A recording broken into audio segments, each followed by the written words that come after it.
So how did you find these people that all seem to have unique qualities? What was the kind of recruitment and advertising process that you used? Okay, well, it's not straightforward, and it's constant. So the first thing is we're always on the lookout. We're always sort of, got our antenna up for looking for really great people in our local community. So whether that be, we shop locally, even though it's cheaper for us, and I know a lot of coastal areas it's the same. It would be cheaper for us to do our grocery shopping in Nowra, and most people do. We don't.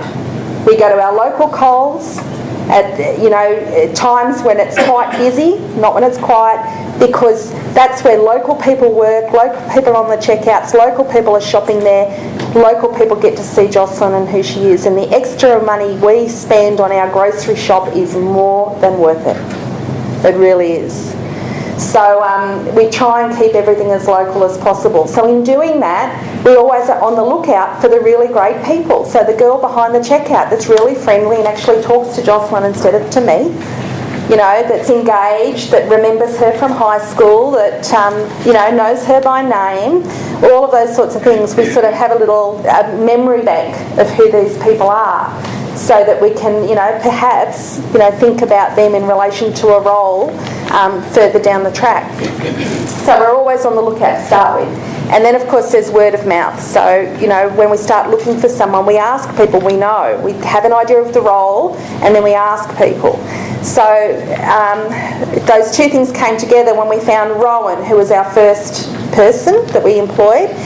And again, because we don't know a lot of young people where we live because we moved, we go up to the raffles at the local golf club every Friday night.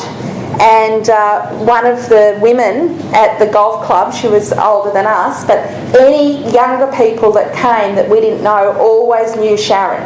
We used to buy the raffle tickets from her. They always knew Sharon. They'd come and give her a kiss and have a quick chat before they went to the bar or went about their business. So we thought, right, she's the conduit to young people. And so when we came up with the social sort of role, I had a conversation with Sharon and said, look, we're looking for a young person. Joss wants to go out night clubbing and stuff like that. If you think of anyone, that'd be great. 2 weeks later, she gave me a phone number and she said, Rowan's just come back to town to study nursing. He's living at home. He'd be fabulous. And he was. He was just terrific. So that's how we found our first person. And then when we decided that we needed a lady, someone to do the exercise, healthy lifestyle stuff, we actually asked Rowan, said, do you know anyone that you think would be good? He came up with 3 people.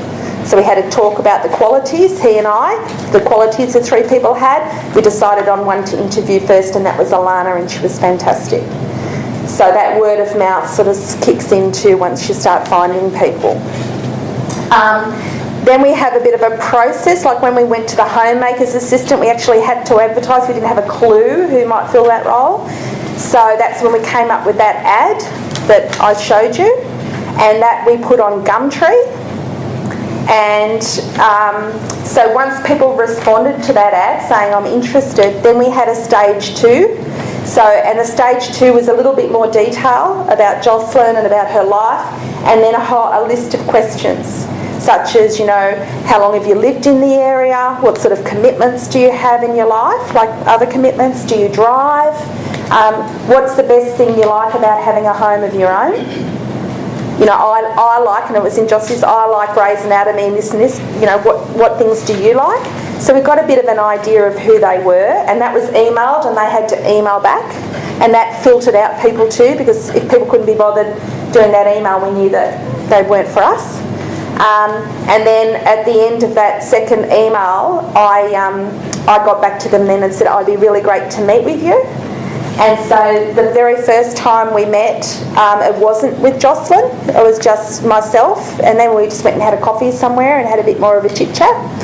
And then if we felt that that person was right, we invited them over for dinner. And so it was like a family, very relaxed, just dinner in the evening or lunch on a weekend with our whole family around, and just saw how they interacted with all of us and with Joss, and that sort of thing, because it is about Jocelyn, but it's not just about Jocelyn. We've got a very close family. We're all in and out of her life all of the time.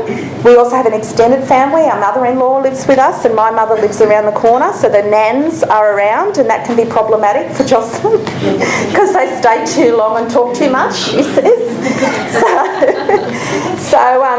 So it's really important that whoever is in the scene also is okay with all of these, family hanging around and and we're quite loud and noisy, and spontaneous things happen, and so they have to be okay with that and go with the flow, if you like. So we have the stage 2, and then we have the meal at home, So, and it's interesting when you have a low-key thing like that, people are nervous for probably the first half hour, and then believe me, the guard drops, particularly if they have a wine or a beer. And it's a bit of an unusual recruitment process, I know, but it works for us. And then we get to see just how, once they relax a bit, just how they how they are and how they interact and how interested they are in Jocelyn or how interested they are in us. Which says something in itself, and it's that's just the way we do it. Okay, now all the things that you've mentioned are interesting, because often lots of people think about, well, we don't know anybody, so it's going to be really hard, but all the examples that you've shared come from you moving to a town where you knew no one. Knew nobody, so starting from from scratch. Of those people, absolutely. Okay, so you've mentioned that people meet Jocelyn at the meal. Do you do anything in particular to prepare them or prepare Jocelyn for that first introduction? Yeah, we do. We talk to Joyce about the roles. We're finding someone to help you do, blah, blah, blah.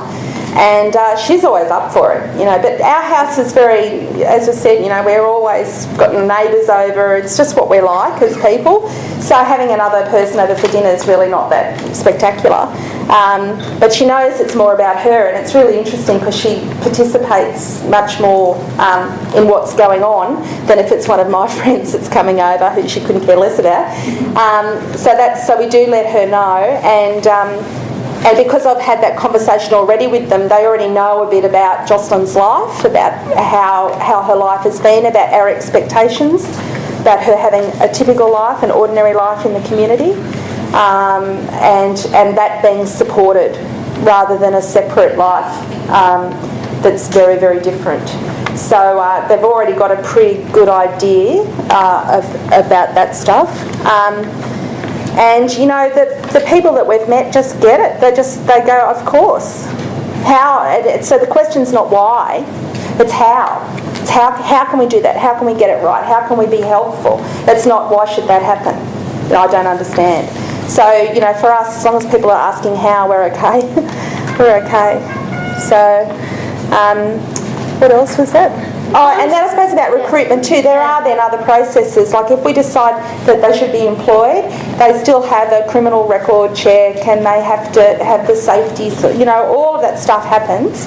But we find the person first. And really, with reference checking and all that sort of stuff, the way we do it, we reference check almost before, because once I had Renee on board to meet with, because I knew a bit about her, I knew people that knew her. So I'd already started talking to them about her, not give me the drum, but just, I'm meeting with Renee, blah, blah, blah. And they say, she's a lovely woman, she did this, and her family, and her mother-in-law lives down the street, and her husband's this, and her sister's that. And I already absolutely knew all about her, So I didn't need to reference check. I knew she'd be fine as long as she fitted the role.